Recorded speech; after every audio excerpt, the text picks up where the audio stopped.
Hello and welcome to the OPEL Toolkit co-design event.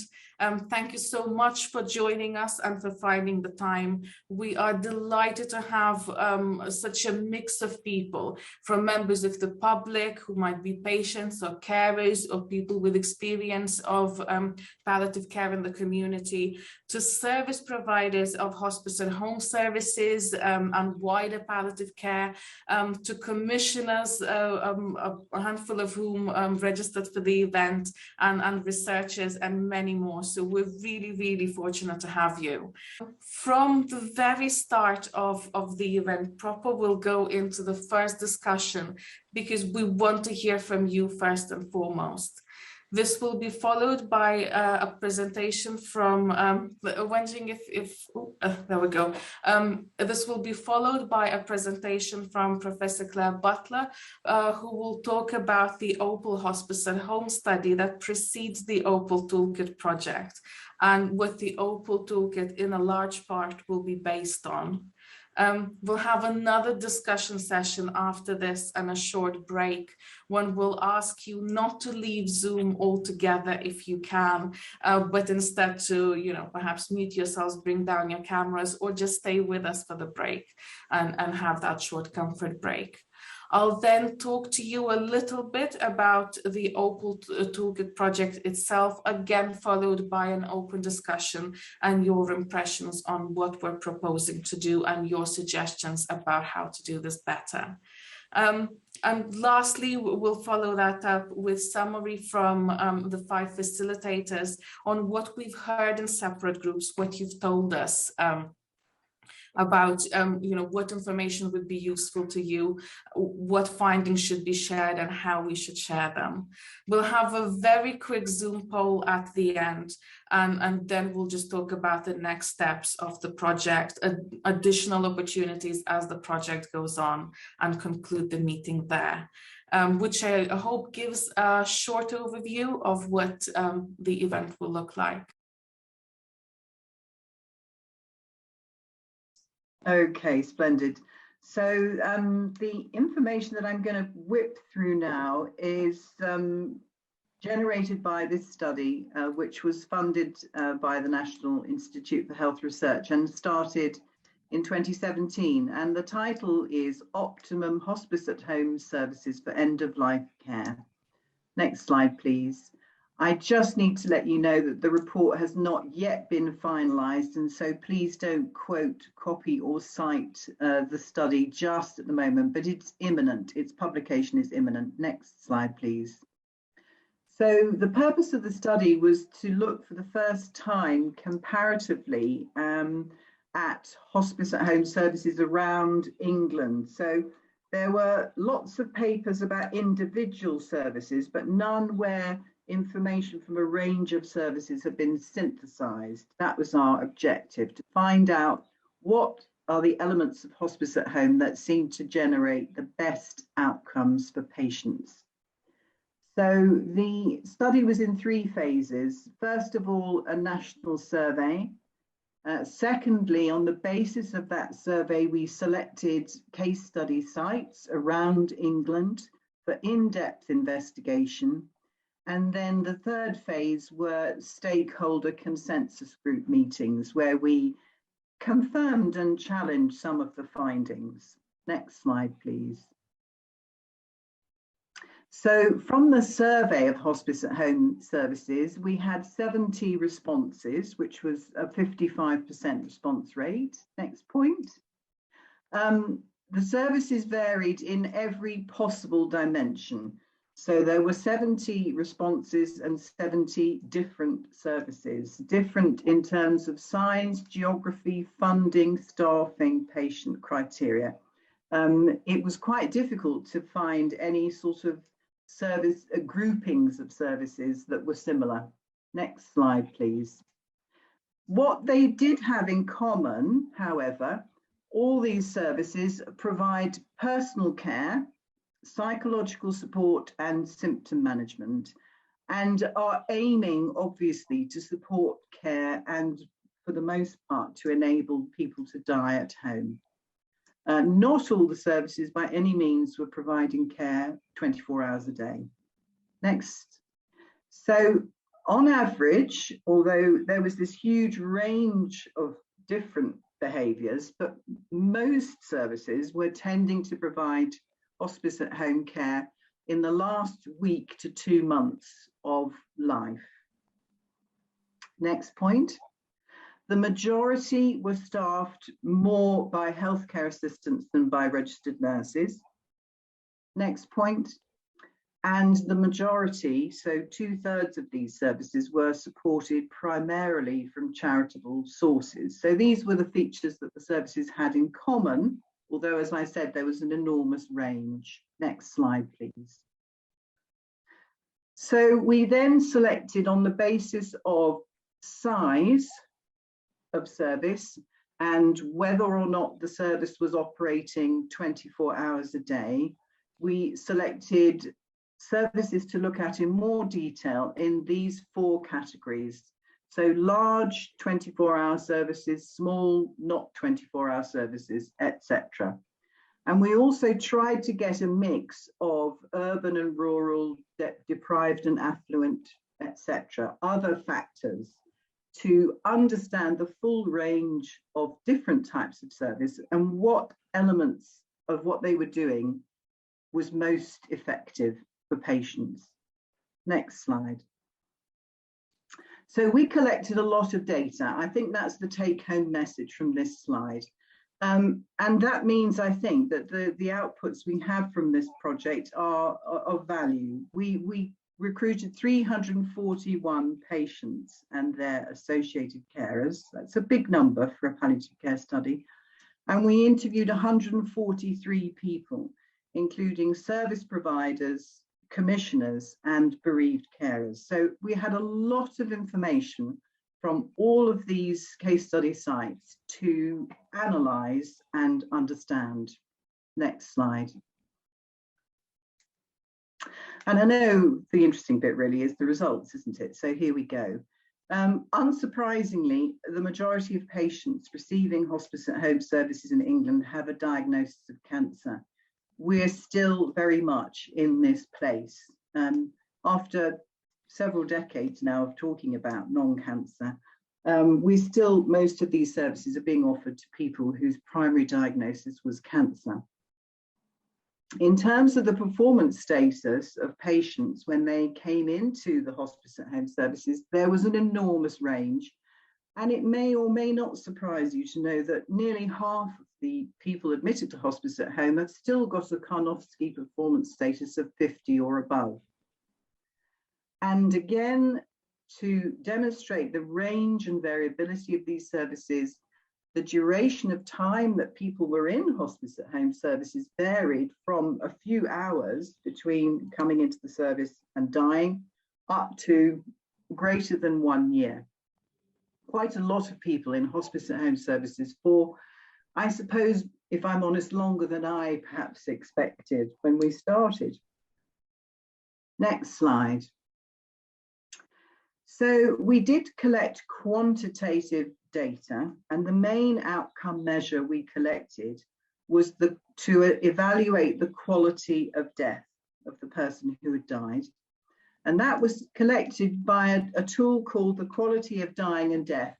It's a Canadian tool, which is completed by the carer, person who's been involved with looking after the patient who's died on a daily basis. The tool scores between 0 to 100, and a score of 70 equates to a good death. And you could argue for many a long hour about evaluating the quality of death, but this tool was one of the best tools available when we started the study. And over all of the hospice at home case study sites, the median quad score was 70.7. So what that means is that all of these services were delivering, on the whole, a good death for patients. And 73% of the patients were also achieving their preferred place of death, which for the majority of them here was home. And only 9% of patients who were admitted to hospice at home studies, to hospice at home services, died in hospital. So that's quite a lot lower than the national average, is it not? This took place before the COVID-19 pandemic. Next slide, please. The qualitative interview data that we collected, we analysed, and 6 significant themes came through. And in fact, if we go to the next slide, these themes group themselves quite nicely. Next slide, please. Into this diagrammatic representation. So on the top right-hand corner, we've got keeping the service going, and that's about sustainability, money, and staff, money and people. And linked to that really is the use of volunteers. Those were 2 of the themes. Then on the left-hand side of the screen, you've got doing the work, actually getting out there and doing it. And we've got this theme of integration and coordination. We've got marketing and referral. And the 3rd theme here is knowledge, skills, and ethos of the staff, of the care providers. And then in the bottom right-hand corner, most important of all, we've got how does all this come together to impact on care in the home? And the important theme that came out there, of course, it's very important, the care of the patient is a given, but it's also very important, we found, the issue of support directed at the carer, at the person, the informal person in the home. Next slide, please. Okay, so we were trying to describe optimum hospice at home services when we started the project. So I'm going to now tell you what features, and this is an integration of the quantitative and the qualitative data here. What were the features that emerged as being associated with the best possible outcomes for patients? Okay, because that's what we're interested in, isn't it?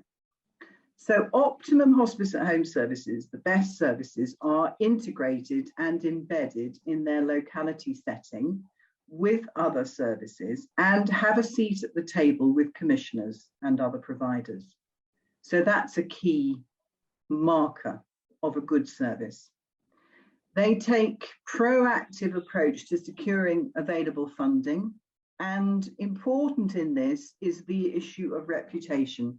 So these are services that are respected and trusted to deliver when funding is handed to them. On the ground, we found good services were the ones who allowed their staff the flexibility and autonomy to work with staff from other services for the patient's needs, i.e. on the ground to make the decisions that needed making, agree the divisions of labour that needed agreeing, and to get on with that, because the organisational arrangements for integration and coordination on the whole are not great. So we might like to see IT links and all these other things, but they're not often there. But what does work is people who meet in the community delivering care and work together and get on with it. And organisations that allow and enable that are effective. Next slide. So what are the other features of optimum hospice at home services?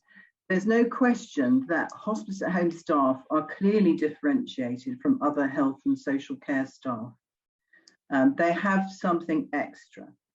And so the particular things that they bring that are so highly valued in the home are time, or a sense of having time. It may not be that they have acres more time than everyone else, but they give a feeling that they have time.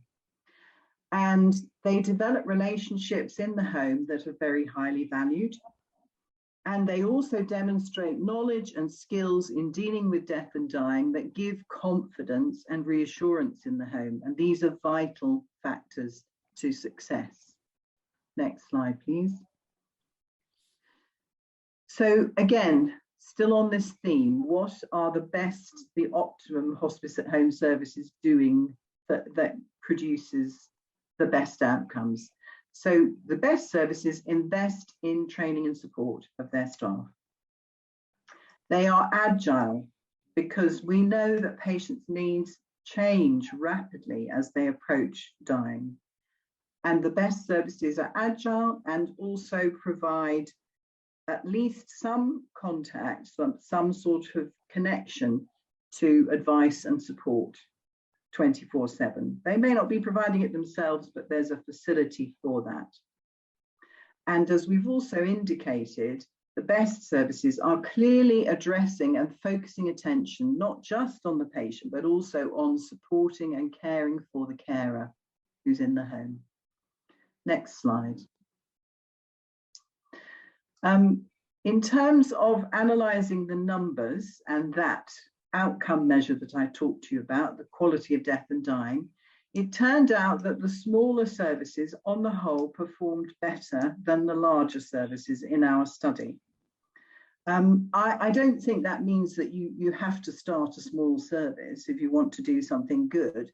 But what is it about small services that's effective? Well, I think it's about integration, because in a sense they have to integrate because they can't provide everything. And it was also the case that on the whole, the smaller services were providing a higher proportion of the total care that was received in the home. And as we already know, if you're receiving care from a hospice at home member of staff, it's probably going to be more highly valued than from a general nurse or social care worker. Now, there were obviously services that were providing earlier contact with patients in our study, and that did also have some benefits. But as I say, it was the smaller services providing more hands-on care in the home close to death that had the best outcomes. Next slide. So this is busy, and I'm sorry, but what I want you to look at really is probably the fourth bullet point. So the costs of providing care in the home is not very expensive. Compared to inpatient care in any setting, you can see the costs for 0 to 14 days, £104. Now, that's partly, as you can see in the next bullet point, because some of the heavy lifting is being done by informal carers, isn't it? Quite a lot of the heavy lifting.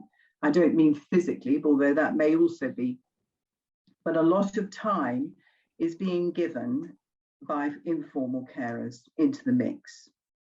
But I think the take-home message from this is that these services are not expensive it's not expensive to care for people at home.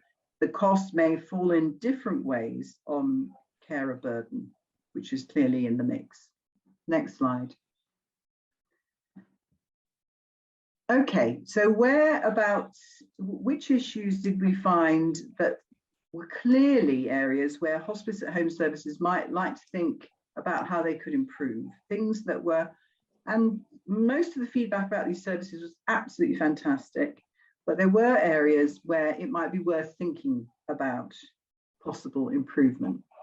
So where carers had to proactively seek help, so particularly services where people had been admitted to hospice at home and there was quite a long period of time before they actually died, if they then were expected proactively to seek help, that was sometimes a deterrent.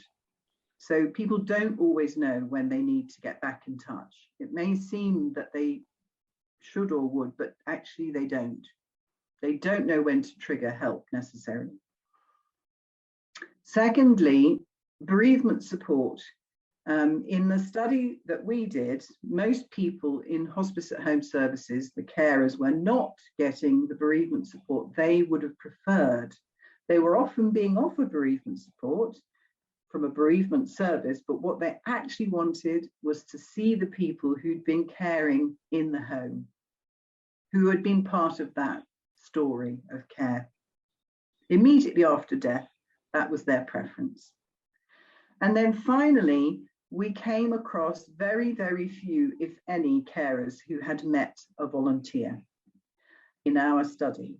Now, we know volunteers are doing an enormous amount of work in hospice and palliative care services, but somehow they're not quite figuring in hospice at home services perhaps as much as they could.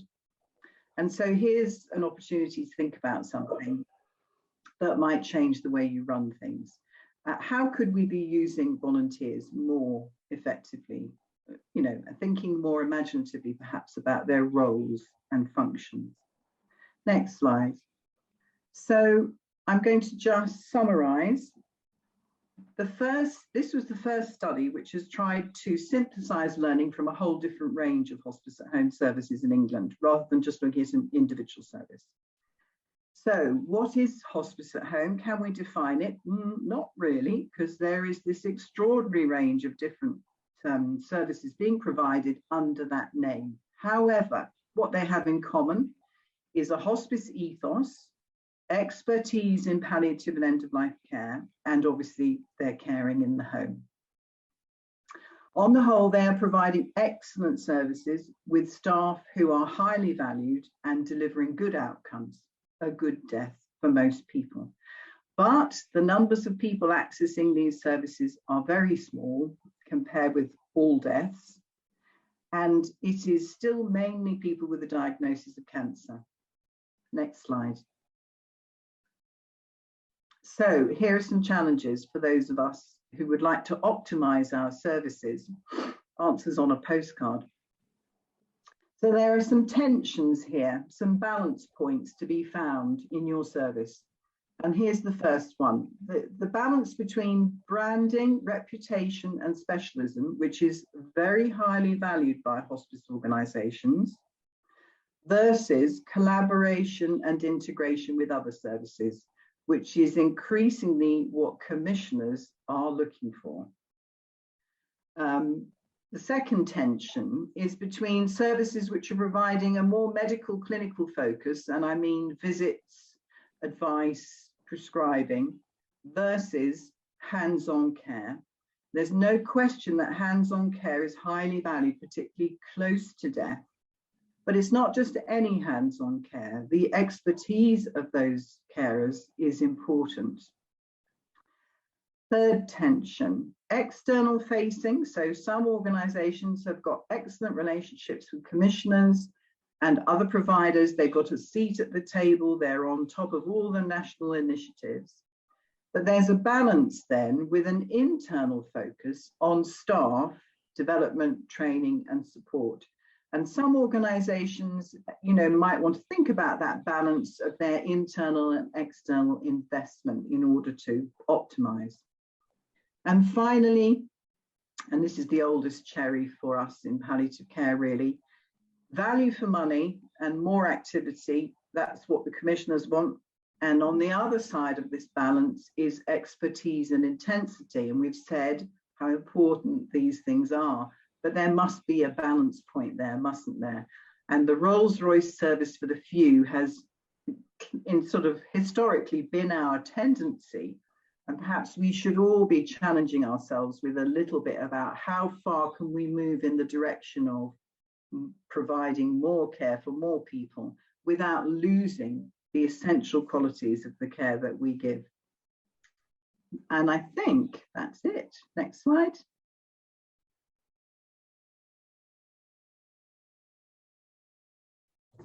So just to tell you a little bit about the toolkit, I guess the first preface is that nothing is set in stone about the toolkit, and that's why very intentionally we started talking to you and asking you for your ideas before telling you what we planned so far. Because if it turns out, particularly in the next session, but also based on what you already told us, that what we planned isn't the right way to share the information, both from the OPEL study that Claire has talked about and beyond, that's okay. So long as we can do it, so long as we can respond to what you're proposing or what is needed, we're very keen to fit in what's genuinely relevant rather than just with what's doable. So first, I'd like to tell you a little bit about the project and then more specifically about the toolkit itself. They're sort of the same thing, but sort of not also. So first, where did this idea of having a toolkit come about? And as Claire has mentioned in one of her initial slides, what we did in phase 3 of the OPEL study was we carried out consensus events in London and Leeds in early 2020, before the pandemic started, I should add, where we sort of sense-checked our findings or presented our findings from case study sites to a much wider and more diverse audience, kind of trying to figure out whether it's resonating with people and if it makes sense and is relevant. What we did at the end of those events, really briefly, was ask people, well, who should we share it with and how? In a much sort of smaller and very initial session compared to what you've shared with us in just the previous breakout. And also at the point when we didn't have all the data, especially the economic results of the study. But what people told us, I guess we summarized in these 3 things. People wanted an interactive format where they could pick and choose what was relevant to them, to their circumstance, whether they were a member of the public or a patient or a carer, or if they were a commissioner, or if they were a hospice at home provider. Because as Claire said, when we looked at hospice at home services across England, we didn't find 2 that were the same. So kind of being able to pick and choose and have information that is relevant to local context was important. Wide reach was important too, and people told us about the kind of type of groups that we should reach out to, which more or less match what my group have talked about. I don't know about the others yet, but certainly our discussions just before the break went much further than we had for that short time in the consensus events. And what people also told us is that it has to be audience tailored, so kind of horses for courses. Even if it's the same kind of findings or the same main message, that it needs to be presented in the right way for the different interest groups.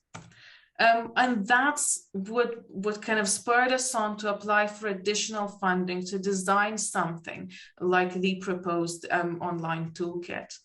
So what we want to do with this project is we want to design, we want to pilot, actually I'll step back a little bit. So we want to start designing the toolkit, and the very first stage of that is the event today.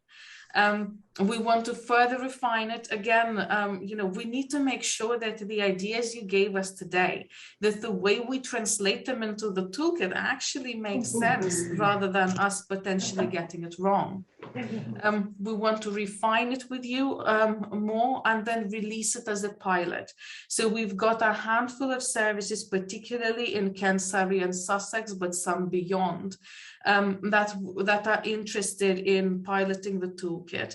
And also we're hoping to bring it to a subset of commissioners and members of the public. Again, that may mean patients and carers, to share the toolkit and see how people find it initially, then refining it further. We also want to evaluate the usability value and impact of the toolkit. We may design something flashy, but if it's not usable, if it's not valuable, or if it makes no difference, then, why do it at all? So it's something we want to do alongside. And lastly, we want to promote or disseminate the toolkit, because again, whatever we design, if we don't share with the interested parties that it exists, then almost what's the point? And I spoke about those 5 distinct stages, but really I find it easier to present the project as a timeline almost. So we started with a co-design event today and gathering all this really valuable information and your ideas. But when we start designing and digitizing the information that you provide, we're hoping to assemble a smaller working group, again with representation from members of the public, from service providers, both in hospice at home and wider palliative care services, commissioners and beyond, to kind of have a look at what we're starting, to put into the toolkit in very practical terms and comment on that. Is the language accessible? Is the message the important one?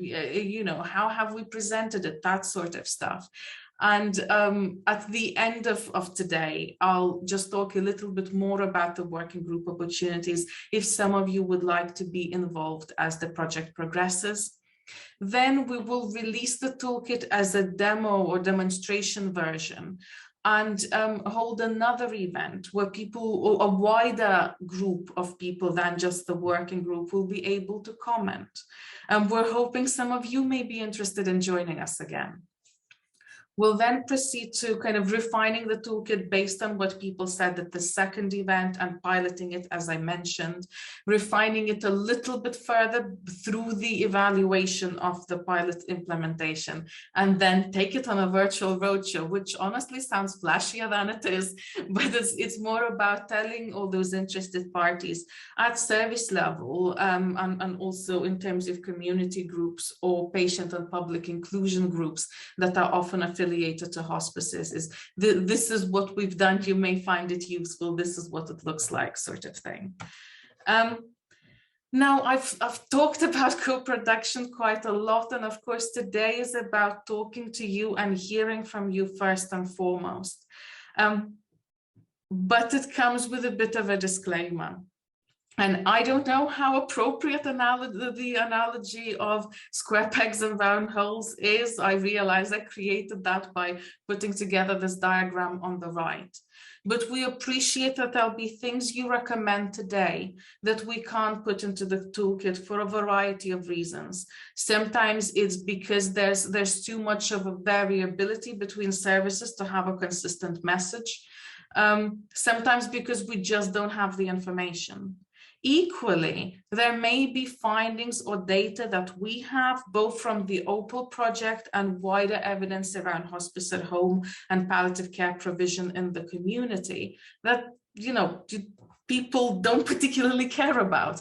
So there'll be this other unshaded area of information we have that isn't necessarily relevant. That's absolutely okay too.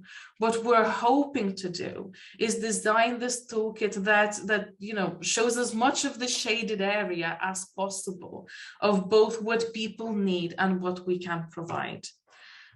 But we also have to be very, very honest about kind of audiences of the toolkit and be upfront with the fact that because of the focus of the study that Claire spoke about, the Hospice at Home National Evaluation, the kind of disproportionate or larger proportion of the toolkit would be aimed at hospice at home service providers.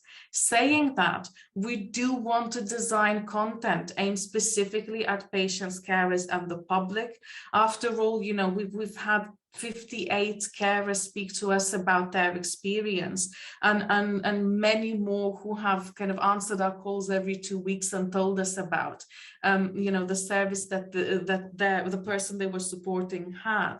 So we've got this a host of information of really important narratives from patients and carers of what matters to them, and we absolutely want to make it part of the toolkit.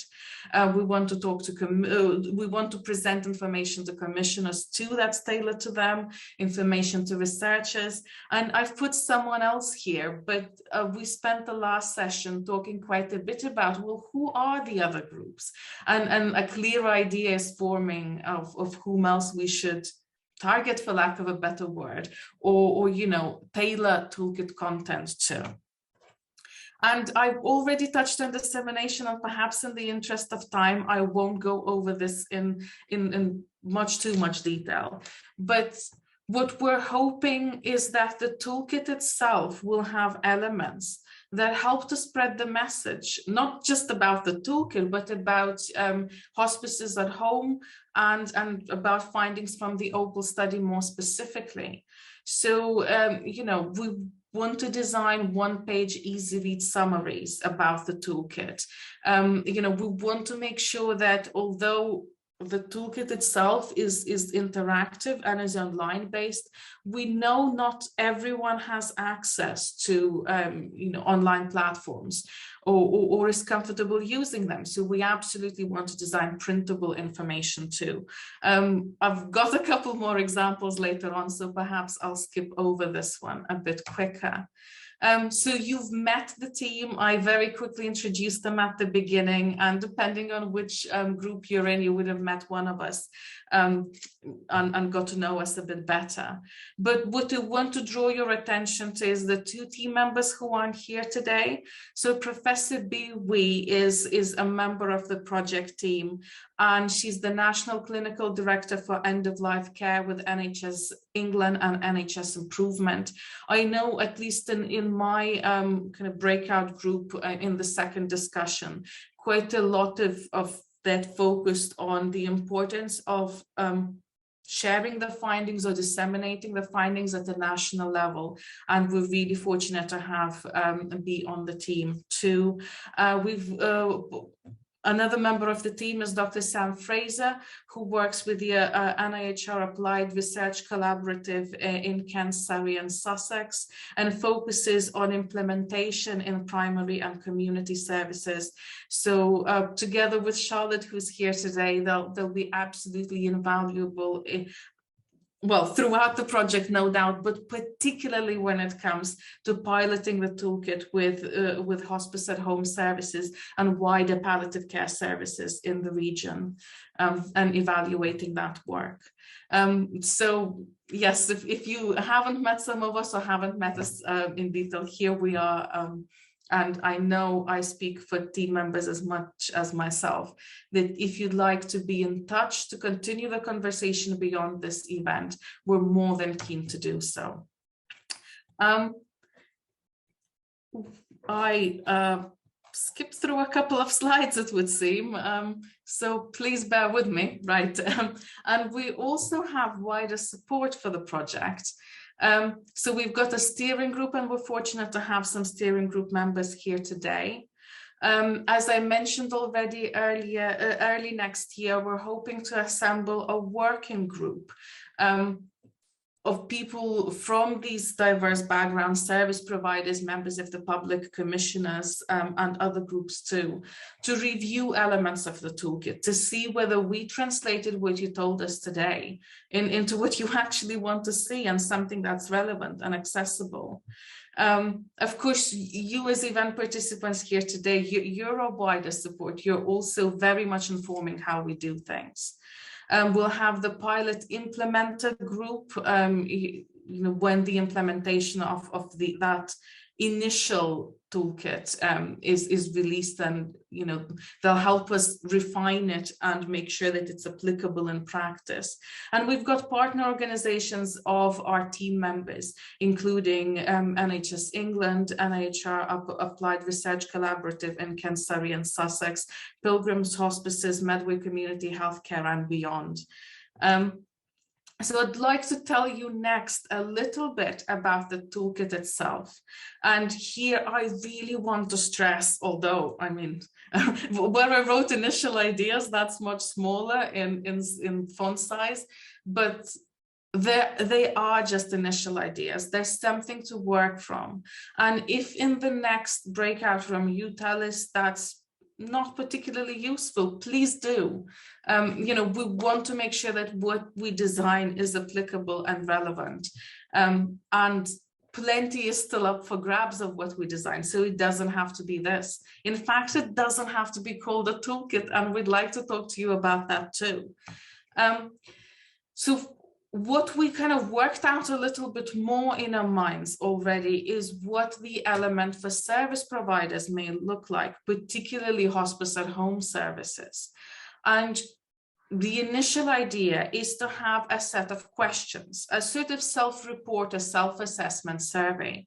And this is just a display of questions that apply to the sustainability domain.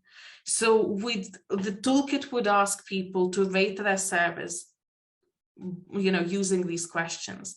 And then when the full set of questions is answered, it would produce a sort of spider diagram as displayed here. And you'll see that those kind of domains, the sustainability, involvement of volunteers, integration and coordination, marketing and referral, skills and ethos of care providers, and support directed at carers or carer patient dyads, that those are also those main themes that Claire has talked about from the OPEL Hospice at Home National Evaluation.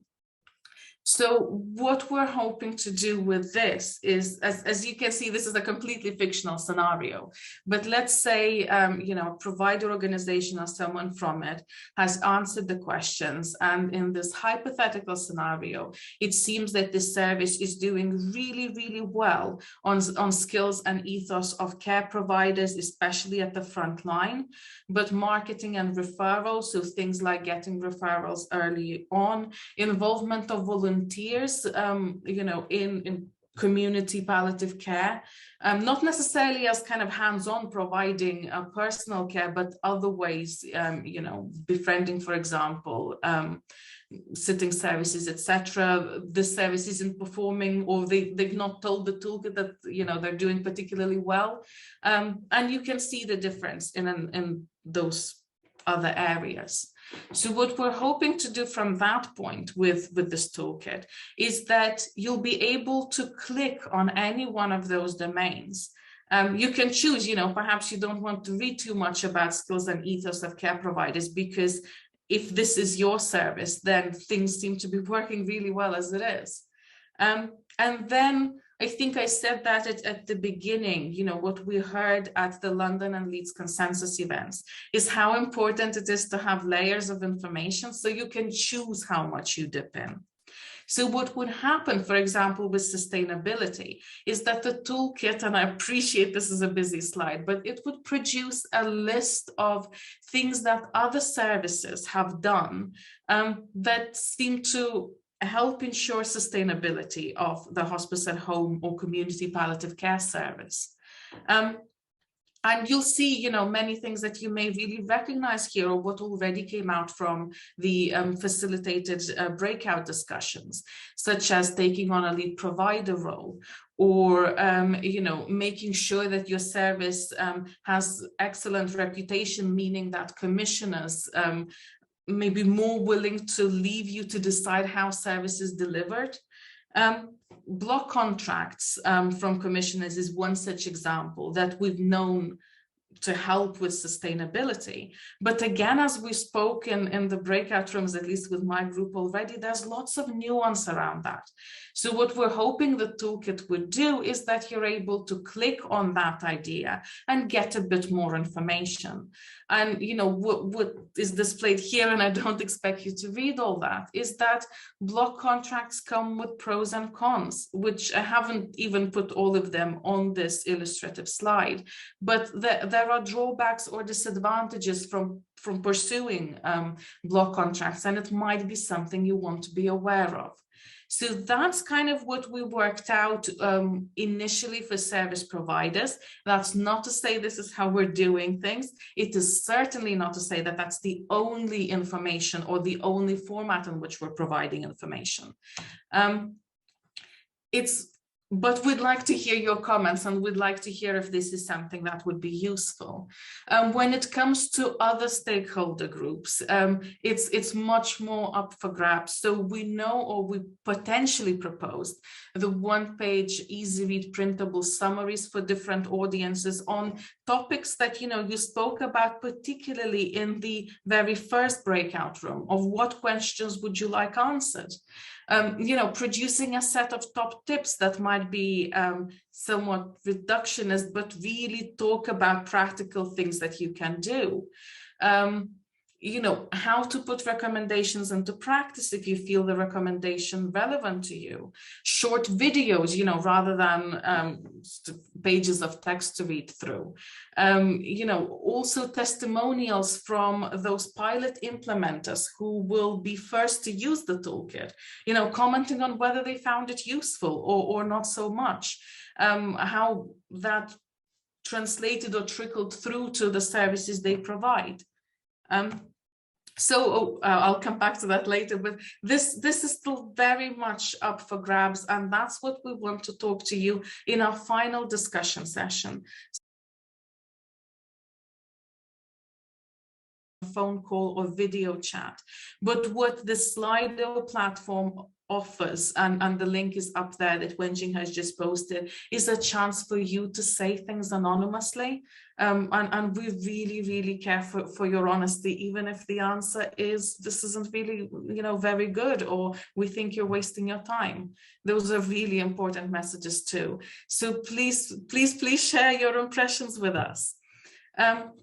What I next want to do, and I promise this is the last thing, is to tell you about the next steps. I think it's profoundly unhelpful sometimes in events when you know, they kind of end in the middle of nowhere without people knowing what's happening next.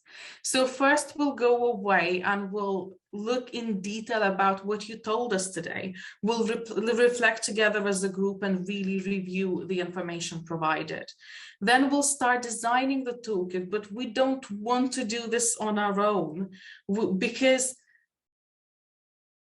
with the best will in the world and really wanting to reflect what you told us today, we may not get it right.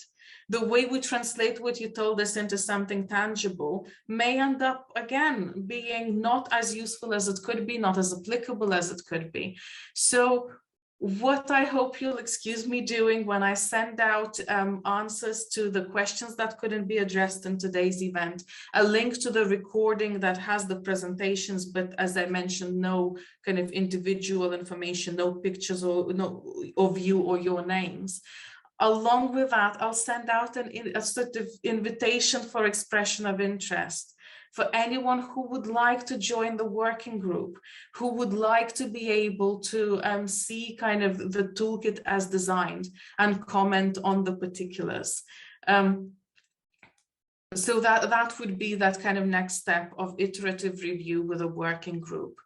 We then digitize the toolkit and present a sort of demo version or you know, demonstration version. And we'll hold another event, which again, I hope you will not mind us inviting you to.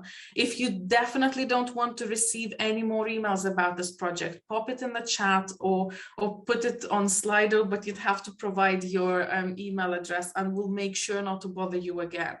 But otherwise, I hope you know, you'll welcome an email in sort of before May next year, saying this is the next event. Now we'd like to present what we've done and you know, gather wider comments about it. So those are the next steps of the project. I'd like to thank you once more sincerely for all your input today. I know 3 hours aren't easy to get through. Thank you so much.